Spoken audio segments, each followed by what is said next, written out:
With 2018 quickly wrapping up, in this video, I want to take a look at the 10 highest rated PlayStation 4 games of 2018. Now, there are still a couple of games that have yet to be released, like Hitman 2, Fallout 76, Darksiders 3, so some of those games, if they do turn out to be really great and you're watching this video at a later date, those won't be mentioned. But we've already had some stellar games, but I want to go over the top 10 highest rated PS4 games, and again, these are scores strictly from Metacritic. Kicking things off at number 10, Dead Cells is sitting at an 88. Dead Cells was a game that had some fanfare over on PC, but it finally came out of early access, saw its full release, and it released on just about every platform, PlayStation 4 included. And it's a roguelite Metroidvania style game, and once you initially start playing the game, you're immediately captivated by the presentation, the slick visuals. It takes a little bit to open up, but once it does, it becomes a very addicting experience, and there's a reason why people have spent north of 40 hours with Dead Cells. It's just a really great roguelite title. In my personal opinion, I think the 88 might even be a little bit underrated. I would probably peg it around the 90 range, but still a very respectable score for a very good game.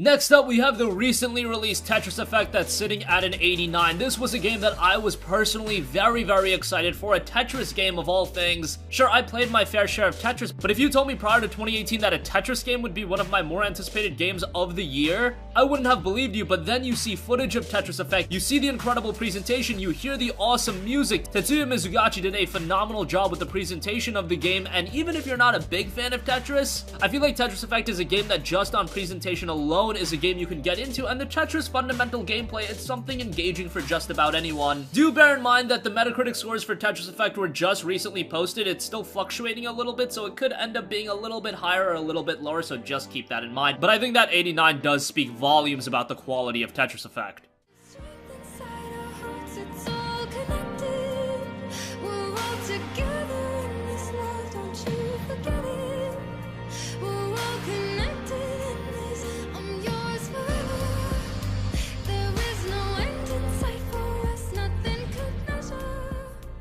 Next up, we have Owlboy, which is also at an 89. Owlboy was a game that was released on PC a few years ago, but it finally made its way over to the PlayStation 4 earlier this year. And it's a game that released to not a lot of fanfare on PC or PlayStation 4. Not a lot of people know about Owlboy, but it's a vertical platform adventure set in the sky. You play as Otis, one of the last of the owls, a renowned race that has produced many of the world's greatest wonders. If you're a fan of platformers, Owlboy is a very well-crafted one. I can't say it's the best one of the year because there have been some tremendous platformers this year, but it's a damn good one, and that 89 shows.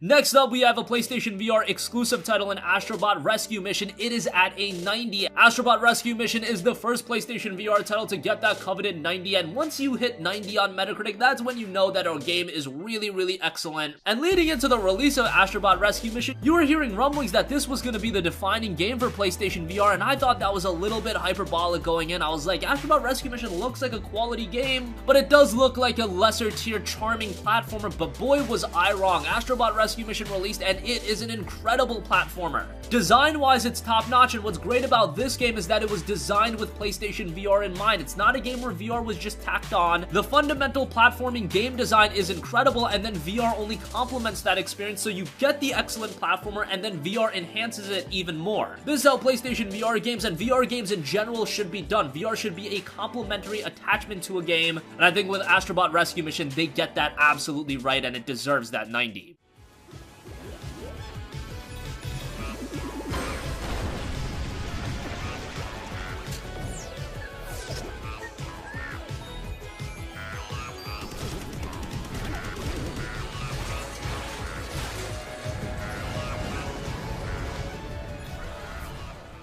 Next up, we have Monster Hunter World, which is also sitting at a 90. Heading into 2018, Monster Hunter World was easily one of the most anticipated games of the year. It was the first time that Monster Hunter was making a foray into current-gen platforms. Usually, Monster Hunter would be relegated to portable platforms or Nintendo consoles, but with Monster Hunter World, from a technical standpoint, the shackles really came off with it coming to the PlayStation 4, and it shows visually and technically. Gameplay-wise, they did make it a little bit more accessible to newcomers to Monster Hunter, because there was a lot of newcomers to the franchise with MH World. This was definitely a game that targeted a larger audience than the niche audience that Monster Hunter typically attracts, but you still have a high level of depth to work with. It's also a game that's absolutely packed with content, and at this point you can get it relatively cheap.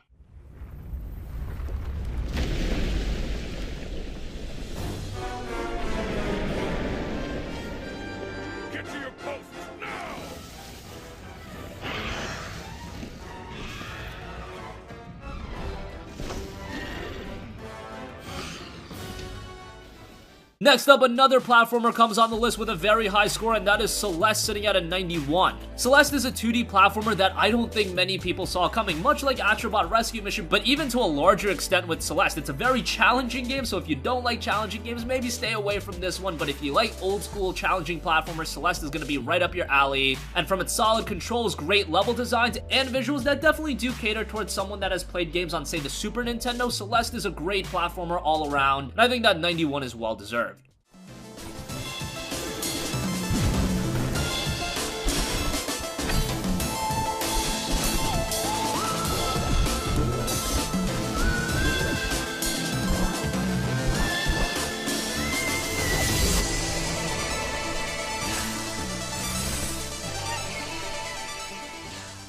Moving on from that, we have one of the best remakes of all time in Shadow of the Colossus, and that is also sitting at a 91. Now, what was great about Shadow of the Colossus on the PlayStation 4 was that this was not your typical HD remastering. We already saw that with Shadow of the Colossus on the PlayStation 3 with the Team Eco Collection. Rather, with this Shadow of the Colossus, Bluepoint Games took the PlayStation 2 game and rebuilt it ground up for the PlayStation 4, and that is magnificent because while that PS2 game was great, the real issue with Shadow of the Colossus on the PS2 was from a technical side. Now on the PlayStation 4, those shackles are completely off and the game looks incredible, even better if you're on the PlayStation 4 Pro. We're talking a solid frame rate and the visuals are even better than ever. And from a gameplay standpoint, it's Shadow of the Colossus the way you knew and love, with some refined controls if you do want a more modernized experience, but you can also stick to the original style, so it's got something for everyone. That 91 on Shadow of the Colossus is a foregone conclusion. We already knew the game was great and it's made even better on the PS4.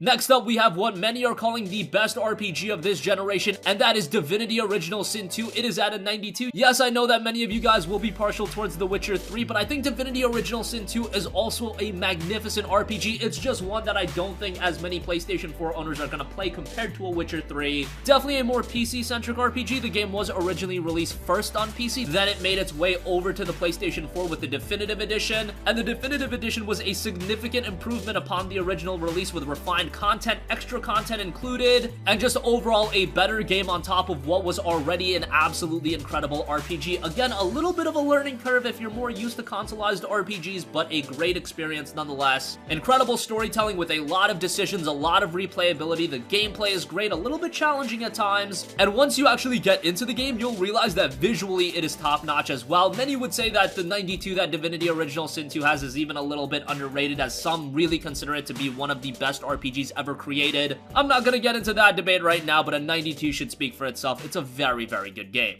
Skill to turn invisible, then uses cloak and dagger to teleport while remaining hidden. She strikes the witch with a backstab, but it doesn't quite seal the deal. The ranger uses his nether swap skill to switch position with one of the lizards. A convenient ballista now lies within reach. She kills both of her enemies in one shot. Well played, Rogue. Next up, number 2 is God of War at a 94. I think everybody was expecting God of War to be an incredible game, but Sony Santa Monica Studio did it right with this God of War title. Much different than God of War 3, of course. God of War takes place in Norse mythology, which was a very nice change of pace because while God of War 3 was a really good game, I think by the end of God of War 3, you really did all you could in that world, and now with this God of War, you have an older, more mature Kratos, you have Atreus in there as well, and they complement each other really well, and the dynamic between the two is one of the best parts of the game. Of course, from a visual standpoint, you can make an argument that this is the best looking PlayStation 4 game ever released. That's an argument and a debate you can have for a long time with all of the great looking games, but God of War does look incredible, especially on the Pro. The story was phenomenal, the fact that it did have additional content adding to the experience, because God of War games are generally pretty short when you look at the original 3 titles, but with this game it is a little bit more expansive, and the 94 is absolutely deserved. Stay calm, boy. Say it. You will be better. The power of this weapon, any weapon, comes from here. But only when tempered by this. And finally, number 1, coming as a shock to no one, Red Dead Redemption 2 is sitting at an incredible 97, among the highest rated games of all time. Much like God of War, we already knew that Red Dead Redemption 2 was going to be incredible, maybe even more so. People were expecting this to be a game that did rank in that 95 to 97 tier, and here we have it, it's at a 97, which is an astronomically high score. Remember that Metacritic aggregates all review scores and gives you the average. That means the average score was a 97, and even a score like an 80 would considerably take that score down, but it goes to show how high quality of a game it is. It truly is the pinnacle of open world game development. Is it perfect? From my experience, there are issues here and there, but the positives of Red Dead Redemption 2 greatly outweigh the negatives. There's so much to do, so much to get invested into, and we don't even have the online component yet, and that's gonna add a considerable more amount of content to the game. There's a reason why this game has sold 17 million copies. That's because people knew going in that the game was gonna be phenomenal, and it turned out to be phenomenal, and that 97 really goes to show how great the game is. And that's gonna conclude this video. Those are the 10 highest rated PlayStation 4 games of 2018. I do have to say so far, because there are a couple of other games still to come. Fallout 76, Darksiders 3, Just Cause 4 is another major title. But as of right now, these are the 10 highest rated games. That's gonna conclude this video. Sound off with all of your thoughts in the comment section down below. Thank you for watching, and goodbye.